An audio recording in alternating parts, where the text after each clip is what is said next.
안녕하세요. 오늘은 영성으로 이끄는 교육, 아이들이 신에 대해 묻다 소개하겠습니다.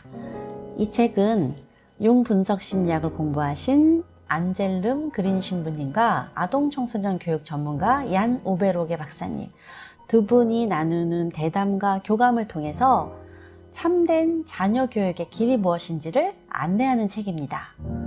교육은 외부의 체계를 완벽하게 만드는 것보다 내면의 힘에 집중하는 것이 훨씬 좋다고 합니다.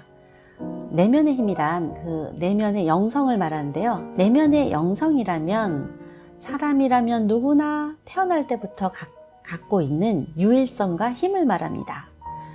그래서 교육이란 아이가 가진 내면의 유일성을 끌어내주는 것, 발견하고 끌어내주는 것, 이것이 진정한 교육이라고 일관된 목소리로 말하고 있습니다. 아이는 태어나면서부터 유일무이한 존재가 됩니다. 아이가 자신이 이런 존재라는 것을 아는 것만으로도 영적이라고 하는데, 부모가 먼저 영적인 체험을 하고 아이를 이 길로 안내한다면 정말 좋겠죠. 이렇게 가족은 가장 영적인 관계이고 영성이 실현되는 곳이 가족입니다. 영적인 생각들이 어떻게 생겨나는지 그 사례들을 책의 사례로 나누겠습니다. 첫 번째 사례, 두 아이 엄마 안겔라 슈나이더에 관한 얘기입니다. 잘하고 싶은데 뜻대로 안 될 때가 많아요. 하루하루 밑빠진 독에 물을 붓는 기분이 들어요. 그녀는 아이들에 관한 한 모든 걸 잘해내고 싶었다. 그런데 아무리 애를 써도 점점 불만만 쌓여갔다. 이런 제 마음이 아이들에게 영향을 미치지 않을 리 없죠. 제가 신경질을 부리고 불만을 표출할수록 아이들도 저와 똑같이 변해갔습니다. 정말 매일 스트레스에 시달려요. 이런 상황이 계속되던 어느 날, 이 여자는 중요한 사실을 깨닫게 됐어요. 아이들의 불안은 곧 엄마인 자기 자신의 불안을 의미한다는 걸 깨달았어요. 마침내 이 엄마가 이런 결심을 했어요. 뭐든 잘해내는 엄마가 되고 싶다는 마음을 내려놓기로. 이렇게 된 계기가 있었어요. 그게 뭐냐면 엄마가 행복해야 아이들도 행복하다. 이게 처음에 너무 황당하고 이기적이라는 생각이 들었는데 곰곰이 생각해 보니까 내가 그동안 아이들한테 희생하고 있었구나. 내가 없고 오로지 아이들 생각만 하고 살아왔구나. 내 욕망을 무시했구나. 이걸 깨달았다는 거예요. 그래서 그녀는 그날 이후 변화하기 시작했어요. 첫 번째, 요가를 하기 시작했다.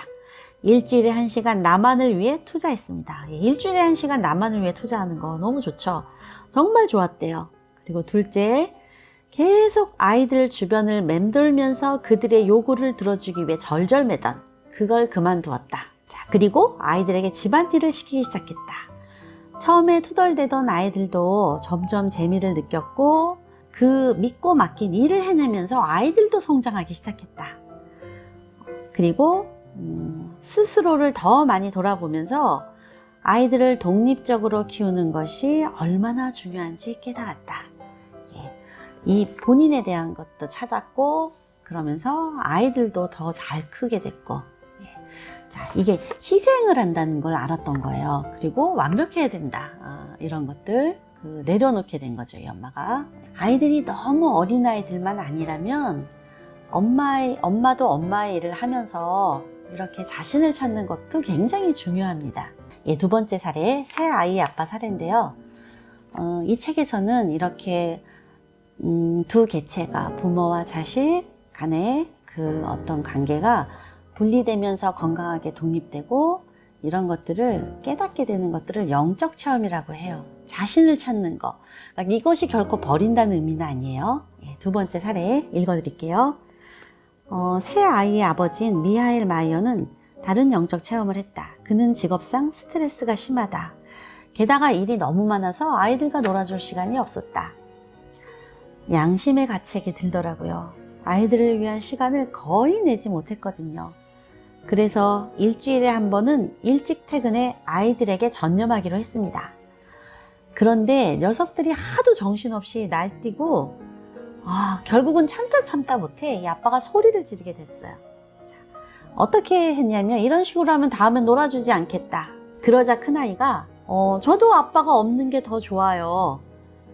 아빠는 늘 신경질만 내요. 이렇게 큰아이가 말을 했을 때 이 아빠가 망치로 머리를 한 대 얻어맞은 기분이었고 할 말이 없었다. 그래서 며칠 후에 아이들을 모아놓고 다시 한번 대화를 시도했어요. 그러자 이번엔 둘째 아이가 말하는 거예요. 마음을 열고 이렇게 아빠에게 표현해 줬어요. 아빠는 집에 있을 때도 일 생각만 해요. 우리를 아예 쳐다보지 않을 때가 많아요. 간혹 볼 때도 늘 찌푸린 얼굴이에요. 아빠는 집에 있어도 사장님이에요. 아빠는 집에 있을 때 아빠가 아니라 집에 있어도 사장님인 거예요. 둘째가 이렇게 표현을 해줬어요. 그래서 아빠가 이렇게 얘기했어요. 어떻게 하면 바뀔 수 있겠니? 라고 아이에게 묻자 아이가 아빠 웃어요. 그냥 바보같이 웃어요. 웃으면 돼요. 이렇게 얘기를 하는 굉장히 아이들이 단순하죠. 그래서 아빠와 이 아들 세 아들이 깨를 냈어요. 자, 우리가 모일 때마다 각자 재미난 이야기를 하나씩 하기로 하자. 그랬더니 정말 분위기가 좋아졌다 라고 해요. 아이들과 같이 웃다 보면 기분이 좋아지고 편안해집니다. 이런 분위기는 가족의 일상에도 긍정적인 영향을 미쳤다. 이젠 그가 일 때문에 생각에 빠져 있으면 아이들 중 하나가 와서 이렇게 말한다. 아빠 웃어요. 여긴 집이에요. 이렇게 아이들이 신호를 보내주는 거예요. 얼마나 많이 달라졌을지 상상이 가시죠. 우리가 이렇게 살면서 고민이 없을 수가 없어요. 그래 똑같이 고민이 있는데 그 상황을 어떻게 선택하고 받아들이고 활용하느냐 이거에 따라 정말 많은 것이 변하는 것 같습니다. 또 세 번째 사례, 두 아들을 둔 리타 슈러데. 첫 아이를 낳았을 때까지만 해도 스스로 최고의 엄마라고 자신했다. 첫 아들은 제가 상상했던 아이의 모습 그대로였어요. 항상 밝고 명랑하고 말 잘 듣는 아이였죠. 그런 아이가 내 아들이라는 자부심이 늘 넘쳤어요. 그런데 3년 후 둘째가 태어나면서 상황이 달라졌어요.